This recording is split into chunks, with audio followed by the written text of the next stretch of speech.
So Colin Powell is becoming my favorite old black man.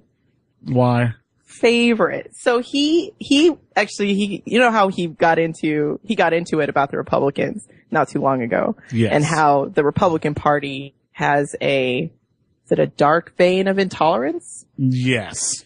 Yes. So Bill O'Reilly had Colin Powell on a show the other day. Bill O'Reilly got on, basically questioned why Powell, a Republican, had supported Obama twice. Which I gotta, like, it's really telling about, damn it, of Mr. Riley there. Why? He's like, why? You're a Republican. How could you support him twice? Cause what he's saying is that it doesn't matter what your beliefs are. In general, it's more about it's about party unity. Like I need you to make sure that you will co-sign the party as opposed to ever doing what you think is right. The party is first. And I think that's problematic across the board. Like, I don't think it should work like that with Democrats. And it definitely shouldn't work like that with Republicans. Absolutely not. Absolutely not. It was a pretty long interview, but Colin Powell wasn't about to take any mess from Bill O'Reilly. Yeah. And you know what? Good. The fact is, he shouldn't have to take anything from him because, like, at this point, he's too old for this nonsense. I believe he should call out his Danny Glover, call out his inner Danny Glover. Just say, I'm too old for this shit. I'm not doing it. And if someone questions him, like, go, I'm sorry. Did you not hear what I just said? I'm too old for this shit. Period. End of story. Hold on, I think drops the mic. I have some of the audio here. Let's see what's happening with this. Awesome. Commiserated. So, General, I'd like you to be very specific, and I'd like to be very brutal tonight about the Republican Party. What is it that you object to mostly that caused you to vote for President Obama twice? I voted for the president twice because, first and foremost, I didn't think that the economic plans put forward by the campaign in 2008 or 2012 really were suited for the times we were in. So I had an economic reason to do that. Secondly, I became a Republican officially in 1995 after I decided not to run. And I have voted previously 7 straight times for Republican candidates. I've spoken at the 1996 convention, the 2000 convention. I worked for Reagan. I worked for Weinberger. I worked for Nixon as a White House fellow. So I think my credentials are fine. But in the last several years, I have been troubled by the right shift of the Republican Party too far to the right, and I've said this on a number of occasions. And so in 2008, I found that as an American, the best choice for America at that time, and continuing in 2012, was Senator Obama and then now President Obama reelected. Man, that was reasonable. Wow. That was a overload of reason. Right? There was nothing emotional or anything like he wasn't trying to be like cute, like listen, I thought the economic factors were wrong, and then I have an issue with the way the party is right now. What about that? Oh, and I have Republican cred. And what? So Bill O'Reilly then stood down because Bill O'Reilly can see reason and react properly to it. I mean, obviously that was the next thing that happened, sir. I mean, there's not even really the rest of the interview anymore, because after he said that, Bill O'Reilly obviously said, "I'm sorry, that's a dumb question to even ask you." That's what Bill O'Reilly is about to say. Now, here's what perplexes me. Oh, never mind. You're an analytical man. Would you say that's correct? Yeah, well, I try to be. All right. President Obama's economic plan hasn't worked among African Americans. When you voted for... Whoa! Whoa. Don't you love it when the first thing they do is throw out among African Americans, when you guys never care about that. When we start pointing out specifically things that are happening within the black community, you guys don't care. It's like, oh, we need help with this. This is a problem. No one cares. But all of a sudden now you're talking about Colin Powell. They're listening to keep it on file just in case they need to discuss things with Colin Powell by any stretch. For him, 12.7 unemployment. December 2012, a month after you voted for him again, 14% unemployment. Up. Okay, hadn't worked. Income. Black income, $32,000 compared to white, $55,000. I want to.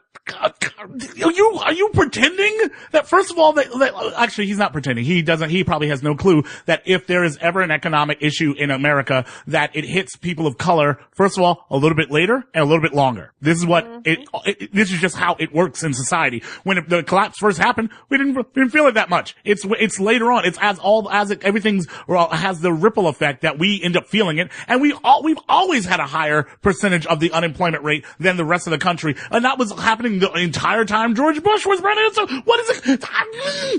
On down under President Obama. Hasn't worked.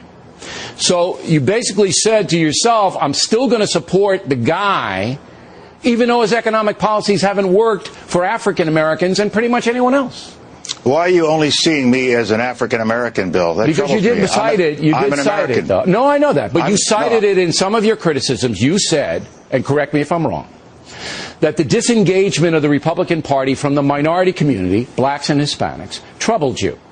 So, because he thinks that you guys won't talk to people like they're also Americans, now you can only quote black statistics, but when you ever discuss anything else ever, you can't discuss black statistics? Because then we're being divisive? I often, Bill O'Reilly makes me just, because he's not a stupid guy, but he's definitely a stubborn guy and he knows what his audience wants to hear. But just, you're talking to Colin Powell and you're framing everything as about, African Americans in order to try and catch him in his, but I'm just an American and I'm not only interested in African American economics, but I'm interested in all economics. He's trying to just like pin him down, it almost feels like he's trying to pin him down as almost racist in a way, or prejudiced, against everybody else. You only see yourself amongst and in the context of Black America, and that is a problem. Actually, what I've noticed is that every time this type of conversation happens, every time this type of thing goes down, and you ever mention an issue amongst black folks or whatever, at that point, you're a problem, and you can say, hey, actually, you guys aren't reaching out to black people. Oh, well, then let's look at so it becomes this weird. How do I say?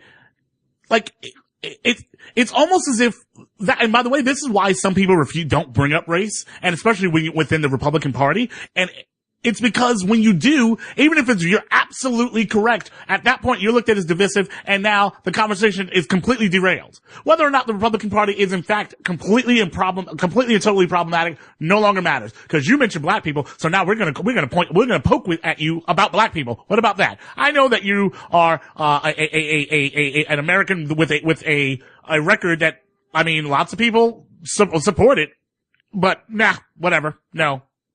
Well, they supported him so long as he was quiet about the economic situation in the country has improved, but not enough. Not for African Americans. Wow, did he just not say, why are you looking for minorities? I'm not speaking as an African American. I'll come to the minority part of my criticism in a moment.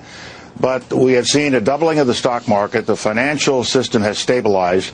The economy is starting to improve. I want to see it improve even faster and in a broader sense, so that those who are at the lower end of the economic scale, including African Americans, Latino Americans, and others, can start to come up. Ultimately. Now, I would like to also point out there that I'm not exactly pleased with the ideas. I'm not speaking as African American, because the fact is, every time I speak, I'm speaking as an African American, a black person. So there's never a time when I'm not speaking as a black person. Yeah, I'm a black person, but I'm also an American. I'm also can look beyond the boundaries of my particular, I guess, racial construct. I feel like it may be just the verb, the way he's forced to approach someone like, Riley, or just be functioning in this party, where if he doesn't separate himself a bit, they're going to drill him with it to the point where they don't let him speak, like what Riley's doing right now. Well, I think that what would have been interesting is if Colin Powell had flipped it around and said, Bill, how come you're so interested in the African American community? What's your why is it that your identity seems to lead you to only target African Americans? Because that's the thing that's always eliminated in what I would say are ignorant, dumb conversations about race, particularly on places like Fox News, is that race somehow only exists when you mention it. Like the race card, for example, like we're all carrying around like you're breaking up cards in our pocket. You're breaking up a bit. Down whenever it's convenient. You're breaking up a little bit, ma'am. I'm saying that I was saying that. Can you hear me now? Yes. Saying that the problem with the dumb conversations about race is that first of all, that race only exists for non-white people. So you can't, that white is somehow some kind of neutral, unspoken, non-race race that we don't actually have to interrogate, that doesn't actually come with its own set of privileges and baggage, etc. I'm not amused, Dasha, in any shape, form, or fashion. Those numbers that you just cited are going to be fixed by an improving economy and an economy that's spread out more. And more African Americans will benefit, and Latino Americans, if they also get the education needed for the more demanding jobs. You seem to be voting again on hope in 12 because we haven't seen an economic improvement in this. Actually, we have. If you remember in 08, the economy imploded and we were about to go live underground as if it were the movie The Matrix. I feel like they forget that part when we're about to go underground and live like the movie The Matrix. Dance in the rain.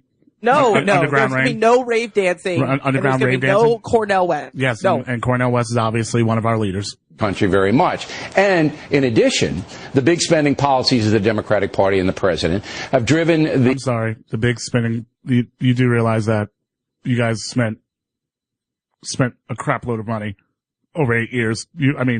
Are we gonna pretend that none of that happened? Got it. Yes. The debt, as you know, to close to $17 trillion, and he's the biggest spending president in history. But you said actually he has the slowest growth of government spending than any president since, what was it, Eisenhower? I forgot who it was. That's just simply not a factual statement at all. Something very interesting. The education. We spend more per capita on education than any other country in the world except Switzerland. And apparently we don't know how to spend that money because people, our folks aren't coming out actually smart. Half the time they don't understand basic things. All right. So it isn't the money. But actually, it is the money, and especially you're trying to cut stuff various places. And you're not spending the money for the right things at all. So what? Like, how is he saying these things so confidently, and he's just absolutely positively wrong? Well, you have to look at the assumptions that are built into it. And when you look at those assumptions, it makes the rhetoric all the more. And I don't understand like when people go on the show, why don't they just go, no, actually, no. Yeah, that line right there? No. That's not the case at all. I almost feel as if like it's just he says so much wrong stuff that it's almost like a interesting political debate technique. Say 18 different wrong things, and at some point you will actually overload your opponent because your opponent keeps going, but that's wrong. That's actually not true. That's not right at all. And then you get to so by the time you finish talking, that was the first presidential debate. Remember Romney kind of overloaded Barack Obama with nonsense and forced him to deal with too much stuff. And Barack Obama chose to deal with too much stuff, and it made him look awful. You remember, man. I guess. Money continues to flow. It's the discipline. It's the discipline. What'd you say? What'd you say, Dasha? That's a debate style.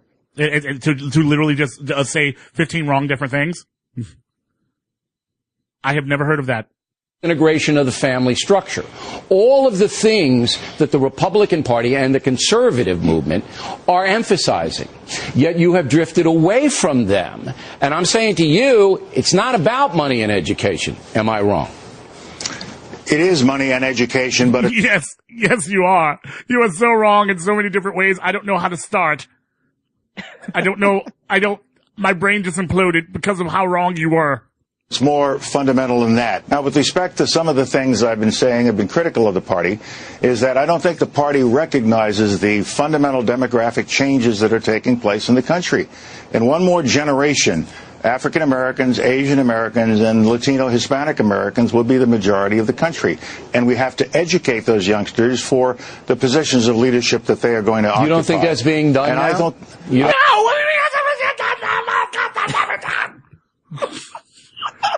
It's not being done now. Literally, we're having a crisis of education. Am I living in a different world? Actually, yes. Bill, Yes. Literally, as I always ask you, what reason does Bill O'Reilly have to understand what you're doing?